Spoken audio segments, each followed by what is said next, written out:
দেখি বন্ধুরা, কুচো চিংড়ি মাছের দুটো রেসিপি বানিয়ে নিয়েছি, পুরো ভিডিওটা দেখবে। প্রথমে চিংড়ি মাছের ঝাল টক রান্না করে নিয়েছি। রাঙা আলু, কুমড়ো, টমেটো নিয়ে নিলাম, সবগুলি কেটে নেব। রাঙা আলুগুলি গোল গোল করে কেটে নিয়েছি, কুমড়োটা কেটে নিয়েছি, সবগুলি ধুয়ে নেব। টমেটোটা ধুয়ে কেটে নেব। টমেটোটা কেটে নিয়েছি, 4টে কাঁচা লঙ্কা চিড়ে নিয়েছি। কুচো চিংড়ি মাছগুলি ভালো করে ধুয়ে নিয়েছি, লবণ হলুদ দিয়ে দিলাম। কড়াইটা বসিয়ে দিয়েছি, কড়াইয়ের মধ্যে অল্প সরিষার তেল দিয়ে দিলাম। তেলটা ভালো করে গরম হয়ে গেলে প্রথমে চিংড়ি মাছগুলি ভেজে নেব।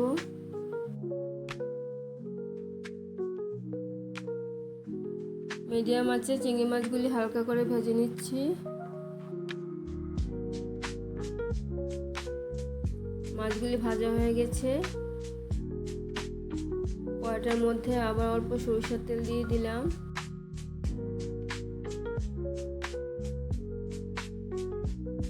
ফোড়নে দেওয়ার জন্য নিয়ে নিলাম রাঁধুনি। তেলটা গরম হয়ে গেছে, ফোড়নটা দিয়ে দিলাম। রাঁধুনিটা আমি ধুয়ে নিয়েছিলাম। রাঁধুনিটা হালকা ভাজা হয়ে গেলে চেরা কাঁচা লঙ্কাটা দিয়ে দিলাম। রাঙা আলু, কুমড়োটাও দিয়ে দিলাম, টমেটোটাও দিয়ে দিলাম।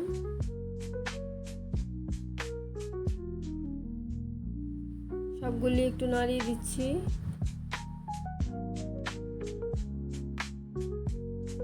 দিয়ে দিলাম অল্প পরিমাণে জিরে গুঁড়ো।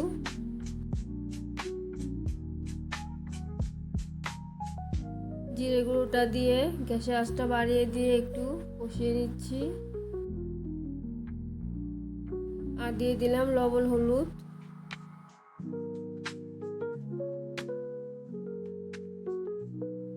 লবণ হলুদটা দিয়ে আর একটু নাড়িয়ে চাড়িয়ে উষ্ণ গরম জলটা দিয়ে দিলাম।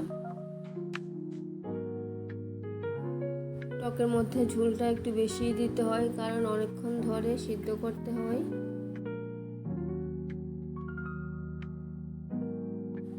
কিছুক্ষণ সময়ের জন্য ঢাকা দিয়ে দিলাম। ঢাকা খুলে দিয়ে নাড়িয়ে দিচ্ছি। দেখো, ঝোলটা অনেকটাই শুকিয়ে গেছে, আরও সিদ্ধ করে নিতে হবে।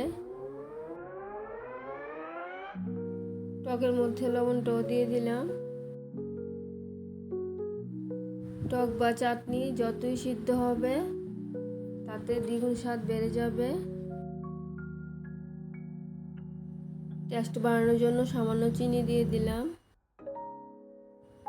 টক সিদ্ধ হতে হতে যদি টকের ঝোল শুকিয়ে যায় তাহলে একদম ফুটানো গরম জল দিয়ে দিতে হবে। কিছু চিংড়ি মাছ দিয়ে দিলাম। কিছু আমের ফলি নিয়ে নিলাম, আমের ফলিটা ধুয়ে নিয়েছি, এটাও দিয়ে দিলাম। আর দিয়ে দিলাম 3-4টে কাঁচা লঙ্কা চিড়ে।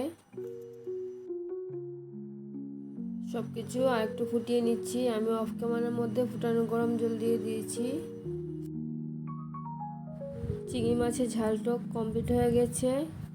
গরমের দিনে দারুণ খেতে হয়।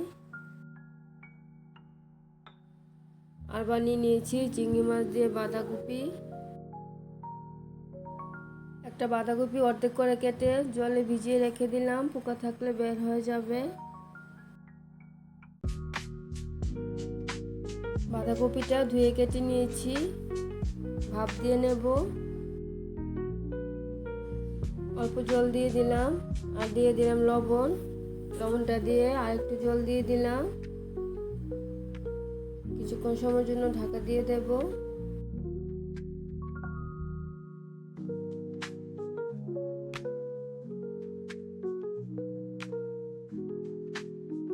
ঢাকা খুলে দিয়ে নাড়িয়ে দিয়ে আবার কিছুক্ষণ সময়ের জন্য ঢাকা দিয়ে দিলাম। আলুগুলি কেটে নিয়েছি, ধুয়ে জলে ভিজিয়ে রেখে দিলাম। কড়াইটা বসিয়ে দিয়েছি, কড়াইয়ের মধ্যে সরিষার তেল দিয়ে দিলাম। তেলটা গরম হয়ে গেলে ফোড়নে দিয়ে দেব মৌরি, মেথি, তেজপাতা, শুকনো লঙ্কা, এলাচ, দারচিনি, সবগুলি ফোড়ন দিয়ে দিলাম।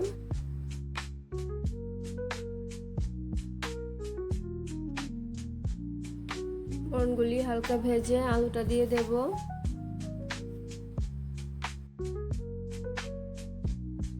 আলুর মধ্যে হলুদটাও দিয়ে দিলাম। আলুটা ভালো করে ভেজে নেব।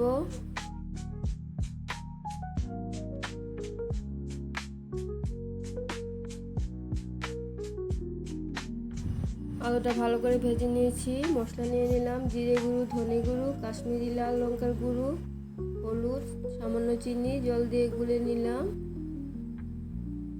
আর নিয়ে নিলাম 5-6টা কাঁচা লঙ্কা চিড়ে নিয়েছি। আলুগুলির মাঝখানে মশলাটা দিয়ে দিলাম। চেরা কাঁচা লঙ্কাগুলিও দিয়ে দিলাম। লবণটাও দিয়ে দিলাম।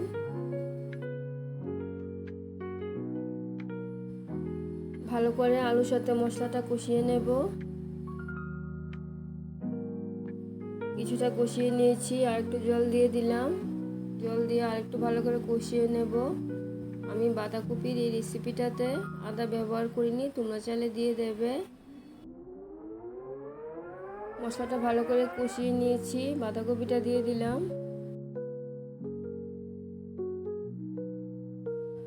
আলু আর মশলার সাথে বাঁধাকপিটা ভালো করে মিশিয়ে কষিয়ে নেব।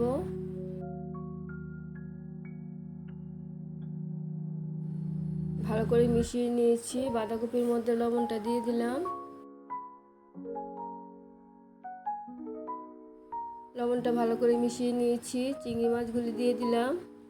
কিছুক্ষণ সময়ের জন্য মিডিয়াম আঁচে ঢাকা দিয়ে দিলাম। ঢাকা খুলে দিয়ে আবারও নাড়িয়ে দিচ্ছি। এভাবে নাড়িয়ে দিয়ে আবার কিছুক্ষণ সময়ের জন্য ঢাকা দিয়ে দেব। বাঁধাকপিটা অনেকটি মজে গেছে। রেসিপিটা ভালো লাগলে আমার চ্যানেলটাকে সাবস্ক্রাইব করে আমার পাশে থাকবে, লাইক কমেন্ট শেয়ার করবে। গরম মশলা গুঁড়োটাও দিয়ে দিলাম। ভালো করে মিশিয়ে নিচ্ছি। চিংড়ি মাছের বাঁধাকপির রেসিপি একদম কমপ্লিট হয়ে গেছে। আবার দেখা হচ্ছে পরের ভিডিওতে। সবাই ভালো থাকবে, সুস্থ থাকবে। ধন্যবাদ সবাইকে।